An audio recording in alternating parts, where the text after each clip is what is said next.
실용, 실용, 또 실용. 아마 이재명 후보가 이번 선거, 대선을 준비하면서 가장 많이 썼던 표현 중에 하나가 바로 실용이라는 표현일 텐데요. 일단 잠시 저희가 준비한 화면부터 만나보고 오겠습니다. 진짜 대한민국을 만들 사람 누구입니까? 먹사니즘의 물질적 토대 위에 잘사니즘으로 세계를 주도하는 진짜 대한민국으로 도약합시다. 아이들의 웃음, 청년의 푸르름, 장년의 책임, 노년의 경험과 지혜가 어우러진 통합과 조화의 잘사니즘 행복 국가, 이런 나라에서 살고 싶지 않으십니까? 지난 민주당 경선 대선 후보 수락 연설 때 이재명 후보 목소리를 좀 듣고 왔고요. 아마 실용 부분, 흑묘, 백묘, 고양이가 흰 고양이든 검은 고양이든 쥐만 잘 잡으면 되는 거 아니냐는 이재명 후보의 트레이드 마크처럼 됐던 실용이라는 표현. 특히 최근에는 이제 외교 분야에서 여러 가지 얘기들, 갑론을박들이 있는데요. 먼저 노동일 교수님, 이게 최근에 쉐쉐라고 하는 중국말로 고맙다. 우리가 중국과 대만이 싸우는 양안 문제에 우리가 굳이 끼일 필요가 있냐. 이게 어떤 주한미군이 여기에 참전하냐 안 하냐를 떠나서 그만큼 외교 문제가 철저하게 국익 중심으로 가야 된다. 이것도 아까 저희가 앞서 짚어봤던 본인이 스스로 과거에 논란을 빚었던 발언들을 다시 소환해서 정면 돌파하는 느낌이 있거든요. 실용, 이 방점을 두는 얘기는 어떻게 판단하세요? 그러니까 국내 문제든 외교 문제든 실용이라고 하는 거, 그야말로 국익 우선이라고 하는 거, 그건 누구도 부인할 수 없는 거죠. 그것도 100% 동의합니다. 그런데 이제 보통 얘기하는 것처럼 정치인 계시지만 정치인은 말보다는 발을 봐야 된다고 하는 거 아니겠습니까?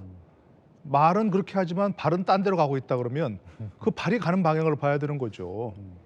예를 들면 실용으로서 먹사니즘, 잘사니즘을 얘기하지만 잘사니즘, 먹사니즘을 제대로 하려면 우리가 다 얘기하지만 우리네 기업들을 길을 살리고 정말로 기업들이 마음껏 할 수 있도록, 마음껏이라는 말이 좀 어폐가 있긴 하지만 정말 사업을 잘 할 수 있도록 외국으로 나가지 않고 국내에서도 얼마든지 사업을 할 수 있도록 그런 것에 많은 방점을 둬야 되는 거 아니겠습니까? 지금 많이 얘기하지만 노란봉투법이든지 무슨 여러 가지 상법 개정 문제라든지 이런 것들은 글쎄 개인적으로 얼마나 논란이 있을 부분이긴 하지만 기업들은 그렇게 하지 않고 다른 방법이 있다고 얘기하는 거 아니겠습니까? 그리고 거부권 행사해서 돌려보냈던 걸 다시 지금 추진하겠다고 합니다. 만약에 이재명 대통령이 되면, 후보가 대통령이 되면 당연히 그건 통과되겠죠. 거부권 행사할 수도 있는 것도 아니고. 그런데 예를 들어서 제가 상법 개정안 그것만 열심히 들여다봤는데 지금 자본시장을 살리자는 거 아니겠습니까? 배당 많이 해가지고 자본시장 살리고 그러려면 상법 개정이 필요하다 그러는데 저는 목적이 그거라면 굳이 상법을 이렇게 바꿀 필요가 없는 거죠. 지금 기업들도 얘기하는 것처럼 자본시장법 개정하면 된다는 거 아니겠습니까? 거기다가 또 만약에 무슨 기업들이 여러 가지 물타기 증자를 한다든가 여러 가지 방법이 있지 않습니까? 지금 공정거래위원회도 있고 금융감독원도 있고 여러 가지 방법인데 굳이 상법을 그렇게 포괄적으로 개정해서 기업들이 싫어하는 그런 걸 해야 되겠냐는 겁니다. 그렇게 한다면 말은 실용주의, 말은 먹사니즘 얘기하지만 발은 지금 다른 데로 가고 있는 거죠. 그러니까 말과 실제 행동이 어떻게 다르냐 같으냐 그런 문제를 봐야 되는 것이고 외교 문제에 있어서도 쉐쉐 저는 그거 하나의 말꼬리보다는 그야말로 그것도 이제 국익의 방점이 있다. 우리가 어느 편을 꼭 들어야 되는 게 아니고라고 하지만 우리의 기본적인 외교 근간은 한미동맹이 우선이라는 건 누구나 부인하지 않지 않습니까? 그 양안 문제 우리가 말려들려고 우리가 거기에 적극적으로 참전한 게 어디 있습니까? 이미 노무현 정부 때 미군 기지를 평택으로 옮기면서 주한미군을 전략적 유연성을 가진 기동군으로 이미 그때 합의했습니다. 그러니까 만약에 양안 분쟁이 일어나고 미국이 거기에서 주한미군을 빼서 양안 문쟁에 조금이라도 뭔가 개입하려고 한다. 우리가 반대한다. 그런들 할 수 있겠습니까? 우리가 거기에 대해서 미군인데 말 그대로 당신들 그렇게 하면 안 된다. 주한미군은 붙박이로 우리 한반도만 경계해야 된다라고 얘기할 수 있겠습니까? 그럼 그때 어떻게 할 것인가 하는 그런 실제 상황이 중요한 것이지 지금 얘기를 실용, 국익 여기에만 둔다고 해서 예. 그 실제 상황 속에서 이렇게 실제 그 행동이 그와 같은 것으로 옮겨지겠는가 하는 문제는 조금 다른 문제인 것이죠. 그 박성민 대표님, 뭐 정치 컨설팅을 하시고 정치 분석을 주로 하시니까 이게 지금 어쨌든 이번 대선이 비상계엄 선포와 탄핵 국면으로 이뤄진 정권 교체 여론이 무엇보다 큰 상태에서 가장 유력한 대선 후보 이재명 후보로서의 부각이 된 측면도 있지만 한편에서는 이재명 후보의 그동안에 보여줬던 행정 혹은 실용 이게 이제 떠받치는 두 기둥 아니냐라고 하는데 정치인 이재명에게 실용이라는 건 어떤 의미로 받아들이세요? 그러니까 이제 뭐 좋게 평가하는 분들은 이제 그 실용이라는 표현을 쓰고 좀 부정적으로 얘기하는 분들은 그걸 포퓰리즘이라고 얘기할 겁니다. 예. 그러니까 실용이라는 말은 원래는 그 이념적 경직성에 반대되는 얘기 아니겠습니까? 근데 그거는 그 뭐 옛날 정동영 후보도 실용주의를 들고 나왔고 그 실용주의를 들고 나온 경우에는 전략적 노선의 변경을 가져올 때 그 예. 정당의 그 정체성의 근간을 좀 흔들 때 이제 포장하는 게 실용 아닙니까? 그거는 이념적인 어떤 보수성이나 그 뭐 이명박 후보도 실용이라는 얘기를 많이 했고요. 정동영 후보도 그 얘기를 했습니다. 예. 그렇게 얘기할 때 뭔가 이렇게 노선의 변화를 가져올 때 이제 그 얘기를 하는 것인데 명백하게 선거 때 이 얘기를 한다는 것은 스윙보트인 중도층을 잡기 위한 전략적 유연성을 얘기하는 거기 때문에 반대 측에서는 포퓰리즘이다. 표를 얻기 위해서 방향이 서로 다 다른 거를 갖다가 막 얘기한다. 이렇게 얘기할 수도 있습니다. 예. 그런데 지금은요. 미중 패권 전쟁 시기입니다. 다른 거는 잘 몰라도 이 그 외교 안보와 관련된 노선은 박근혜 대통령도 그렇고 박근혜 정부도 그렇고 문재인 정부도 그렇고 전략적 모호성이라는 걸 가지고 미국과 중국에 어떻게 보면 다 그 뭐 우리가 뭐 이렇게 한쪽 편을 안 들고 그래서 어떻게 뭐 미국에서도 우리를 의심하고 뭐 이렇게 되는 거지만 지금은 그러기가 굉장히 어려운 국면입니다. 예. 러시아가 우크라이나를 쳐들어가고 중국이 대만을 공격하겠다고 그러고 그래서 2022년 대통령 선거 때는 우리가 외교 안보의 이슈가 없었어요 그때. 그래서 그때 뭐 탈모제 이슈 같은 것들 뭐 그런 것이 왜 그랬냐? 우리가 뭐 금강산 관광을 간다 그러겠어요. 개성관광 같은 걸 만든다 그러겠어요. 수출한다 그러겠어요. 아무것도 할 수 없는 국제정치 환경이 만들어진 거예요. 그랬었죠. 지금도 그렇습니다. 예. 지금 신냉전에 블록한데 여기서 우리가 전략적으로 모호하게 할 수 있습니까? 하기가 굉장히 어렵다. 그런 면에서 저기 그 다들 그 모든 정부가 굉장히 직선적으로 나오고 있지 않습니까? 예. 그런 면에서 아마 이제 이재명 후보가 실용이란 말을 쓰고는 있지만 국제 정치 환경이 외교 안보 노선은 그렇게 우리 마음대로 하기가 어려울 거다 이런 생각은 있고 일본과 관련해서도 우리가 뭐 미국하고 잘 지내려면 동남아시아를 또 진출하려면 일본과 문제를 풀어야 되거든요. 그렇죠. 이런 문제가 다 있으니까 여기서 말하는 실용이라고 하는 거는 선거 국면에서 표를 얻기 위한 약간 그 좀 유연성을 말하는데 그것이 정책적으로 보면 전문가들이 봤을 땐 포퓰리즘이다. 일관성이 없다. 이렇게 비판도 받을 수 있습니다. 그러면 이제 그런 비판을 일단 접어두고 집권을 만약에 한다면 이런 거잖아요.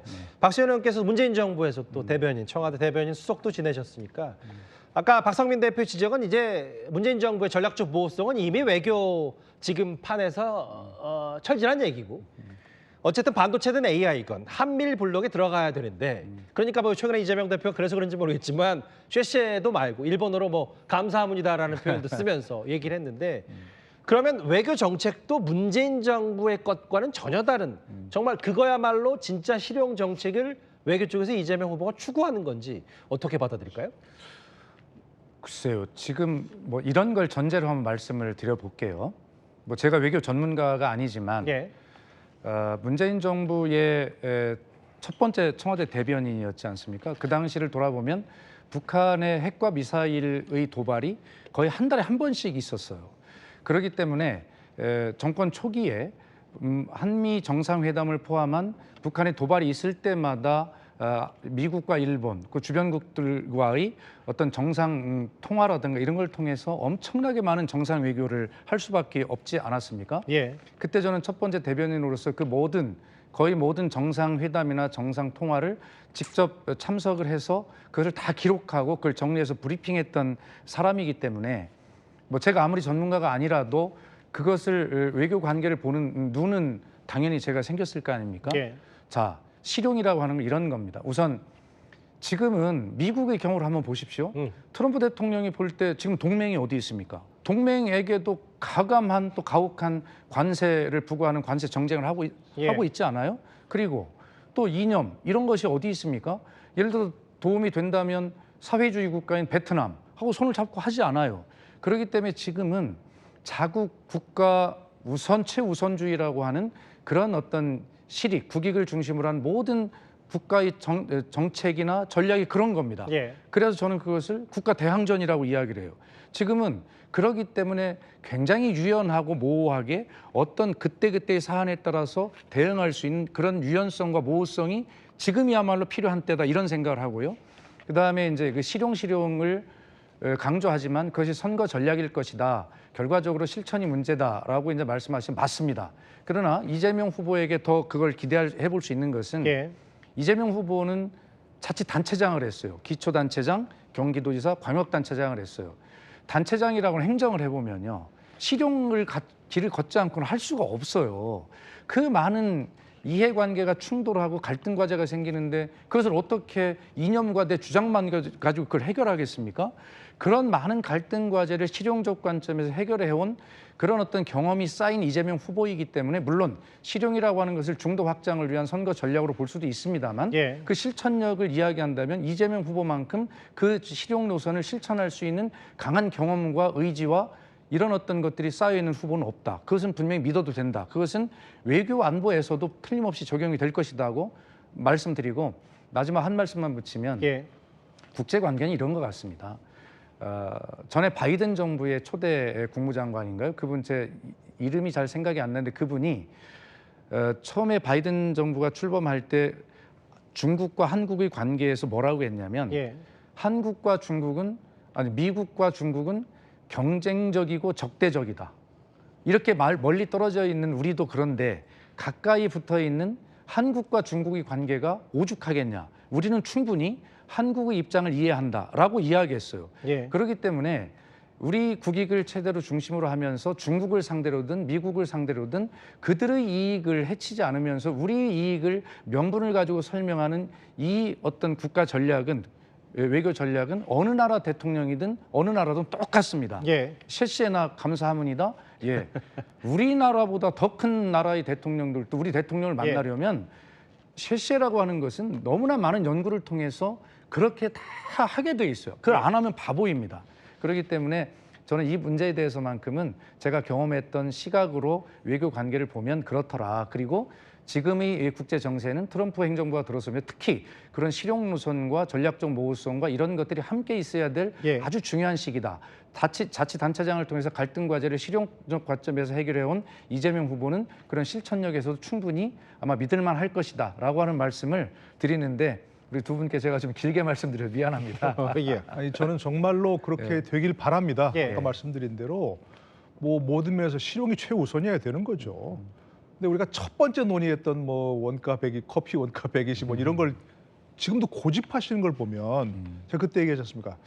태도가 이거는 조금 이렇게 고치시면 좋겠습니다. 내지 이것은 실수한 겁니다라고 얘기할 때 그냥 얼른 받아들여서 유연하게 하면 실용주에서 그걸 자기의 어떤 그 이념이라든지 이런 걸 고집하지 않고 할 것 같다라고 생각할 수 있는데 집권 후에 뭔가 바뀔 수 있다는 말씀을 하시려고 하는 거예요, 노 그렇죠. 교수께서. 예. 그렇게 할 수 있는데 지금의 태도를 보면 그렇지 않을 것 같아서 우리 걱정인 거죠. 실용이 아니라 본인이 생각하는 그런 것들 지금은 선거 전략으로 한없이 유연하고 한없이 실용을 얘기하고 하지만 그때 집권을 한 다음에는 예.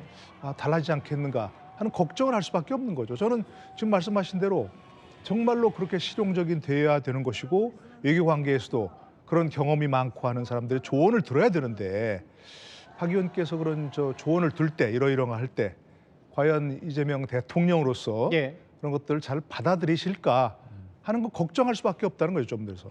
그 이제 아까 박수현 의원께서는 이제 블링컨 전 장관, 국무장관 인용을 하신 블링컨. 거고요. 예, 예. 노동열 교수의 말을 좀 보태서 이제 박성민 대표께 질문을 드리면 이런 거예요. 그러니까 아까 그 경제관, 외교 다 마찬가지여서 예전에 이재명 후보가 그 해방 전국에서 미군을 점령군으로 표현해서 한때 좀 논란이 있었던 적이 있다면 지금도 실용 외교, 뭐 한미일 블록 어쨌든 국익 중선으로 간다고 하는데 이게 집권 전에는 분명히 이제 이런 정도의 얘기를 하다가 집권 후에 아까 노 교수 말씀하셨던 것처럼 본인의 정말 속내 혹은 모르겠어요. 이게 반미친중이라고 국민의힘은 비판하지만 이론적으로 다시 집권 후에는 뭔가 그전의 선거 전략과는 좀 반대되는 걸 하면서 우려 섞인 외교가 나오진 않을지 이런 걱정들이 뭐 세간에 있긴 있거든요. 그거는 뭐 알 수 없습니다. 그런 우려가 있죠. 네.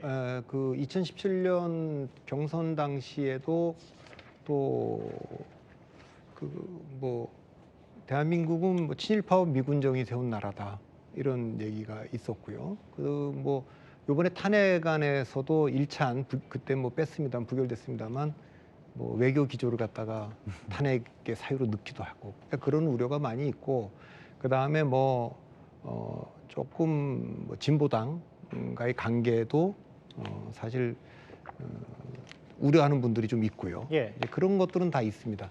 다만 지금 국제 정치의 동력이 그 한국의 대통령이나 한국 정부가 그런 노선을 견제하도록 그렇게 내버려 둘 수 있는 상황이냐? 그 한국 대통령의 그 자율적인 그 예. 공간이 그렇게 있느냐? 그 우리만의 문제가 아니 전 세계가 지금 다 마찬가지 아닙니까? 경제나 외교에서 지금 그게 운치는 폭이 넓질 않아요. 그렇기 때문에 특히 이제 다만 그 바이든 대통령은 외교를 좀 아는 분이기 때문에 굉장히 그 동맹을 조근조근 옥죄는 형식으로 참여시켰거든요. 예. 동맹을 최대한 활용했죠. 왜 미국과 그 전략 경쟁에서 미국과 중개 전략 경쟁에서 미국의 최고 자산이 동맹이란 걸 바이든은 이해한 대통령이고 트럼프 대통령은 그걸 이해가 뭐 없는 건지 없는 척 하는 건지 모르겠습니다. 동맹도 뭐 지금 봐주지 않고 공격을 하고 있지 않습니까? 그런데 이제 그런 속에서 그 이재명 그 후보가 만일 대통령이 된다면 조금 그래도 유연하게 지금 입장에서 우리가 뭐 중국과 셋이하면 된다고 얘기하지만 예. 뭐 공급망 재구축도 하고 뭐 이러는 데 있어서 우리가 일본과의 협력을 해야 된다면 그런 거는 전문가들 옆에 있는 분들이 또 있지 않습니까? 상당히 있는 분들이 있으니까 그분들이 또 그 조언을 받아서 조금 유연하게 하지 않을까? 좀 그런 특히 외교 안보 문제만큼은 조금 그렇게 하지 않을까? 그런 기대가 있습니다.